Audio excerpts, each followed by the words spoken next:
গ্রাম পঞ্চায়েতে সমস্ত সার্টিফিকেট এখন অনলাইনে। গ্রাম পঞ্চায়েতে যে কোনো সার্টিফিকেট জন্য আপনাকে আর গ্রাম পঞ্চায়েত অফিসে যেতে হবে না, সেখানে গিয়ে লাইন দাঁড়িয়ে আপনাকে আর পঞ্চায়েত থেকে সার্টিফিকেট নেওয়ার কোনো প্রয়োজন নেই। গ্রাম পঞ্চায়েতের সমস্ত সার্টিফিকেট এখন অনলাইনে আবেদন করলেই পেয়ে যাবেন। এর জন্য আপনার বাড়িতে যদি মোবাইল, ল্যাপটপ বা কম্পিউটার থেকে থাকে, সেখান থেকে খুব সহজেই আপনি আবেদন করতে পারেন এটা। আর আবেদন করার পর মাত্র 3 ঘন্টায় আপনি কিন্তু এই পঞ্চায়েতের সার্টিফিকেট পেয়ে যাবেন। তো কিভাবে আবেদন করবে আজকের এই ভিডিওতে এই প্রসেসটাই দেখাবো। আর এই প্রসেসটা দেখাবো হয়তো অনেকেই জানে না, কারণ এই যে পোর্টাল, এই পোর্টালটাকে একদম রিসেন্ট লঞ্চ করা হয়েছে। তো কিভাবে আবেদন করবে আজকের এই ভিডিওতে টোটাল প্রসেসটা একদম দেখিয়ে দিচ্ছি। তবে এই প্রসেসটা দেখানোর আগে আপনাদের কাছে একটাই রিকোয়েস্ট করবো, আপনি যদি চ্যানেলের নতুন মেম্বার হন তাহলে অবশ্যই চ্যানেলটাকে সাবস্ক্রাইব করুন। আর আপনি যদি আমার চ্যানেলটাকে সাবস্ক্রাইব করে রেখেছেন তাহলে আপনাকে অসংখ্য ধন্যবাদ। তো চলুন কিভাবে পঞ্চায়েতের সার্টিফিকেটের জন্য আবেদন করবে একদম A to Z আমি দেখিয়ে দিচ্ছি। এর জন্য আমরা মোবাইলে বা কম্পিউটারে যে কোনো একটি ব্রাউজারকে ওপেন করবে। আমি দেখানোর সুবিধার্থে আমি কম্পিউটার ইউজ করছি, আপনি যদি চান মোবাইল থেকেও একইভাবে কাজ করতে পারেন। তো ব্রাউজারে গুগল সার্চ বারে লিখবেন WBPMS, এটা লিখে সার্চ করবেন। সার্চ করার পর সর্বপ্রথম দেখবেন পঞ্চায়েত ম্যানেজমেন্ট সিস্টেম PMS, এই যে লিঙ্কটিকে দেখতে পাচ্ছেন এই লিঙ্কে ক্লিক করবেন। তো এই লিঙ্কে ক্লিক করার পর আপনার সামনে এই ধরনের পেজ ওপেন হবে, অর্থাৎ পঞ্চায়েত ম্যানেজমেন্ট সিস্টেম। এখানে বিভিন্ন অপশান থাকবে, এখান থেকে আপনাকে চুজ করতে হবে। দেখুন এখানে আছে home, citizen corner, news letter, panchayat help desk, panchayat help number, login register. তো এখান থেকে আপনাকে যেটি করতে হবে সেটি হচ্ছে সিটিজেন কর্নার। এই যে অপশানটিকে দেখতে পাচ্ছেন এই অপশানে ক্লিক করতে হবে। তো এই অপশানে ক্লিক করার পর আপনি এখান থেকে দেখুন কোন কোন সার্টিফিকেটের জন্য আবেদন করতে পারবেন। Application to gram panchayat for certificate, আপনি residential, character, income, same person, distance, caste authentication এবং আনম্যারিড সার্টিফিকেট, এই সার্টিফিকেটগুলো আপনি অনলাইনে আবেদন করার মাধ্যমে কিন্তু খুব সহজেই পেয়ে যাবেন। তো এর জন্য আপনাকে রিলেটেড ডকুমেন্টস কি লাগবে এগুলো আপনি এখান থেকে পেয়ে যাবেন, চার্টগুলো রয়েছে। তো এখানে আপনাকে জাস্ট 3-4টি ডকুমেন্টস আপলোড করলেই হবে। তো আপনাদের কাছে যেগুলো রয়েছে সেগুলো আপনাদের কাছে রেখে দেবেন, সেটা আপনি ছবি তুলে রাখতে পারেন বা স্ক্যান করে রাখতে পারেন। তো নিচে থেকে চলে আসবেন, এখানে দেখতে পাবেন I will like to apply the gram panchayat pradhan for A certificate. এখানে যে একটি বক্স দেখতে পাচ্ছেন এখানে একটি টিক মার্ক দেবেন। টিক মার্ক দেওয়ার পর প্রসিড এই অপশানে ক্লিক করবেন। এই অপশানে ক্লিক করার পর সিটিজেন কর্নার এই যে পপ আপ উইন্ডো এটা দেখতে পাবেন। তো এখান থেকে আপনি যার জন্য আবেদন করতে চাইছেন তার মোবাইল নাম্বারটা এখানে এন্ট্রি করে দেবেন। তো আমার মোবাইল নাম্বার আমি এখানে এন্ট্রি করে দিচ্ছি। মোবাইল নাম্বার এন্ট্রি করা হয়ে গেলে জেনারেট ওটিপি এই অপশানে ক্লিক করবেন। এই অপশানে ক্লিক করার পর OTP send has been successfully. তো আপনার মোবাইলে একটি ওটিপি রিসিভ হবে। তো অলরেডি আমার মোবাইলে ওটিপি চলে এসেছে। ওটিপি বসিয়ে ভেরিফাই অর প্রসিড এই অপশানে ক্লিক করবে। এই অপশানে ক্লিক করার পর দেখুন অ্যাপ্লিকেশন ফর্ম ফর সার্টিফিকেট, অর্থাৎ আপনাকে এই যে ফর্ম, এই ফর্মটা টোটালি ফিল করতে হবে।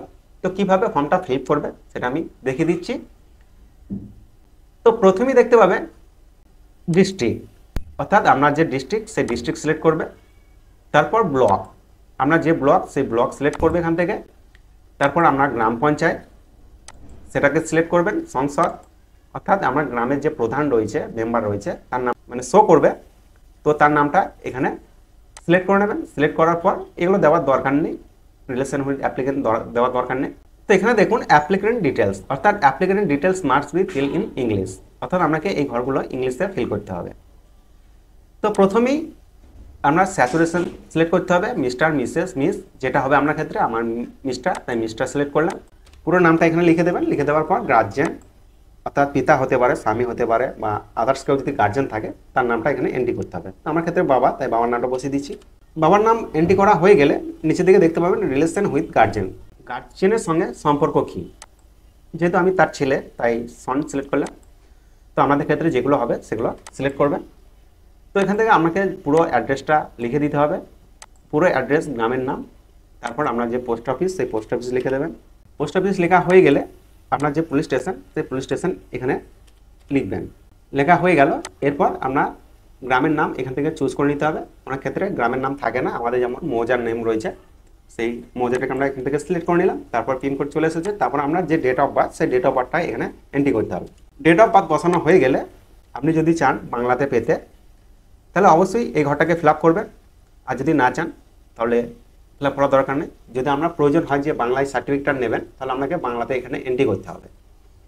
তো এরপর আপনার ডান দিকে সার্টিফিকেট অ্যাপ্লাই ফর, অর্থাৎ আপনি কি সার্টিফিকেট নিতে চাইছেন। এখানে character certificate, income certificate, residential certificate, distance certificate, caste certificate, same person certificate এবং আনমেড সার্টিফিকেট।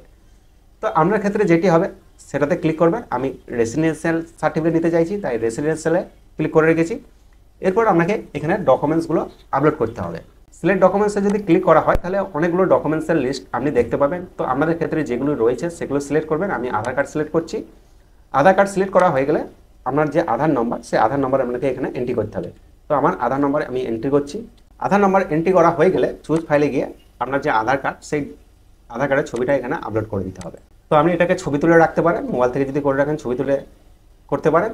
আর আপনি যদি কম্পিউটার থেকে করে থাকেন, আপনার যদি বাড়িতে প্রিন্টার থাকে, সেখান থেকে ডকুমেন্ট স্ক্যান করেও আপনি এটাকে করতে পারেন। তো সিলেক্ট ডকুমেন্টস 2, এখানে গিয়ে আবারও ডকুমেন্টসের লিস্ট পেয়ে যাবেন। আপনার ক্ষেত্রে যেটা সুটেবল হবে সেগুলো নেবেন। তো আমি ভোটার আইডি কার্ড, এটা আমি সিলেক্ট করলাম। তারপর ভোটার কার্ড আইডি নম্বর এখানে আমাকে এন্ট্রি করে দিতে হবে। তো আমার ভোটার কার্ড নাম্বার আমি এখানে এন্ট্রি করছি। এন্ট্রি করা হয়ে গেলে একইভাবে আপনার যে ডকুমেন্ট সেটাকে আপলোড করে দিতে হবে। অর্থাৎ যে ভোটার কার্ড আপনি সিলেক্ট করেছিলেন সেই ভোটার কার্ডটাকে আপনাকে এখান থেকে আপলোড করে দিতে হবে। ভোটার কার্ড আপলোড করা হয়ে গেলে নিচে এই ডকুমেন্টসটা আপনার দেওয়ার দরকার নেই, যদি আপনার কাছে থাকে তাহলে দিতে পারেন। যদিও স্টার মার্ক নেই, সেই সূত্রে আমি দিচ্ছি না।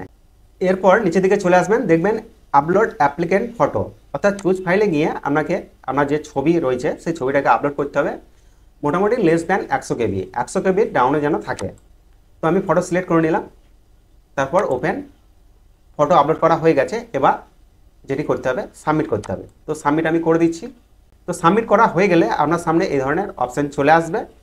তো এখানে দেখুন পেন্ডিং ফর অ্যাপ্রুভাল রয়েছে, অ্যাকশন কি রয়েছে এখান থেকে আপনি চেক করতে পারবেন। তো দেখুন এখানে আপনার যে অ্যাপ্লিকেশন ফর্ম আনিকুইক আইডি, অর্থাৎ এই আইডিটা আপনাকে পিন করে রাখতে হবে। পরবর্তীতে এই যে স্ট্যাটাস সেটা চেক করতে পারবেন। তো এখানে দেখুন application status and certificate download, যখন আপনার সার্টিফিকেটটা রেডি হয়ে যাবে তখন আপনি এই অপশানে গিয়ে এই সার্টিফিকেটটাকে ডাউনলোড খুব সহজে কিন্তু করে নিতে পারবেন। তো বন্ধুরা, এভাবে আপনারা গ্রাম পঞ্চায়েতের যে কোনো সার্টিফিকেটের জন্য অনলাইনে ঘরে বসে খুব সহজেই আবেদন করতে পারবেন। তো বন্ধুরা, ভিডিওটা যদি ভালো লাগে তাহলে অবশ্যই ভিডিওতে লাইক করবেন, চ্যানেলটাকে সাবস্ক্রাইব করতে অবশ্যই ভুলবেন না। আর ভিডিওটা যদি ভালো লাগে তাহলে অবশ্যই ভিডিওটাকে একটু শেয়ার করে দেবেন, যদিও এটা অনেকেরই হয়তো কাজে লাগবে। ততক্ষণ সবাই ভালো থাকবেন, সুস্থ থাকবেন।